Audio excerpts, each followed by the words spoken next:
After the big hit with Disney-cember, everyone's been asking me the same thing. Do the DreamWorks movies, do the DreamWorks movies.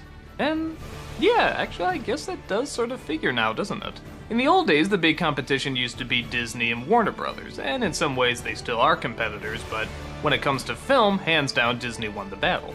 But now a new contender seems to have come out of nowhere, known as DreamWorks. DreamWorks, in many ways, is to Disney what Warner Brothers cartoons are to Disney cartoons. Disney was always described as the classical music of cartoons, where Warner Brothers were described as jazz. Disney and DreamWorks seem to work the same way. Both are alike in many ways, but DreamWorks seems to take a few more chances, for the most part.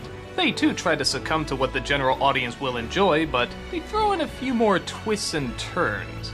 Stories and characters that are a little bit more off-color. That is, at least compared to the Disney formula. And it turned out to be a success, with many of their movies being big hits, and some of them not being such big hits. But financial stability doesn't always mean artistic success, so let's take the month of February to look through all of DreamWorks' animated features. This is the month I like to call Dreamworks-uary. Yeah, that's what I'm going with. I know that. Shut up! Let's start with DreamWorks' very first anime feature, Antz, the controversial predecessor to A Bug's Life. Did Disney think of the idea first? Did Katzenberg? Blah blah blah blah blah, who cares? Let's just look at the movie as a whole. The film stars an ant named Z, played by Woody Allen. He's, big surprise, a neurotic, living in a colony of ants where it's very easy to lose your identity. He has friends here and there, but for the most part he finds it hard to fit in. That is, until he accidentally comes across the Queen's daughter, played by Sharon Stone. Which is weird because, yeah, they're all technically her children, but I guess somehow they singled her out as princess because she's being trained to carry the children. I don't know how it works, but they have a romance and seem to hit it off. But while uncovering an evil plan from a general ant, played by Gene Hackman, Z and the princess get whisked away outside of the colony. And thus the two are on a hair-raising adventure against humans, other insects, and even their own kind to find what they call paradise, known as Insectopia, which is really nothing more than a garbage can. As a first film, this is pretty damn good from an animation company. The CG now is a touch dated, but when it came out it was pretty impressive.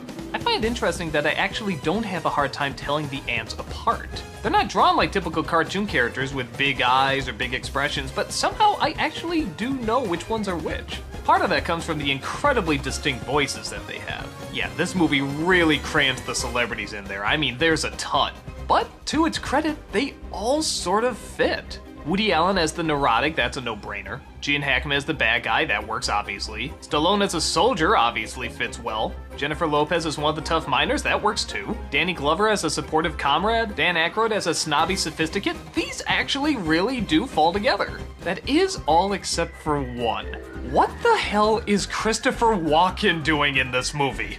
And I'm not at all about the Christopher Walken hate. Anything he's in, I'll take it. But why? He has like no role. He's the assistant to the general, and that's it. There's no other character to him. He's not weird, he's not strange, and his voice sticks out like a sore thumb.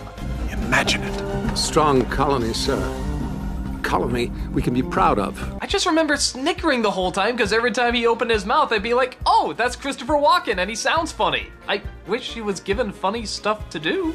But while we're on the subject, the film is pretty funny. I mean, okay, not knee-slapping funny, but it certainly does great in creating these grand environments, made out of everyday small things. Their view of the world and the way they actually act as a colony is pretty entertaining. Literally, at birth, they decide whether or not they're gonna be a worker or a soldier. And of course, there's a lot of obvious commentary in either following the pack or being an individual, and where you draw the line. Which is why I think the film really does work better for maybe a younger audience. I remember when I saw this, I was a junior in high school. I was going through my rebellious artist phase, and this is just the movie I wanted to see.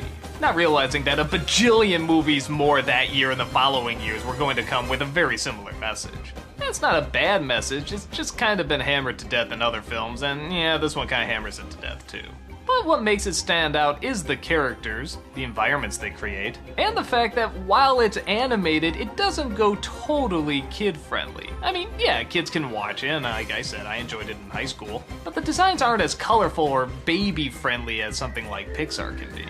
Neither is the story or the content for that matter, and I think that gives it a little bit more of an edge. Even the bad guy's diabolical plan at first I thought was kind of cliched. What, he just wants to wipe out the weak, start all over, and have a survival of the fittest type thing? But when you really look at the way they set up this colony and the way things work, yeah, actually you can see how a character like that would be formed. I even give credit to the fact that the bugs are not all the same size like in A Bug's Life. Everything is actually to scale. The termites are much bigger, mantises are much bigger, bees are much bigger. It's like, yeah, bugs aren't all the same size, and that makes for a much more entertaining and threatening world to go through. So I really like the film. Does it have flaws? Sure. Is the message a little passé? A touch. But I think it still stands out as being a very unique tongue-in-cheek adventure. And audiences at the time seem to like it too. But this would turn out to be only the first big hit in DreamWorks' lineup.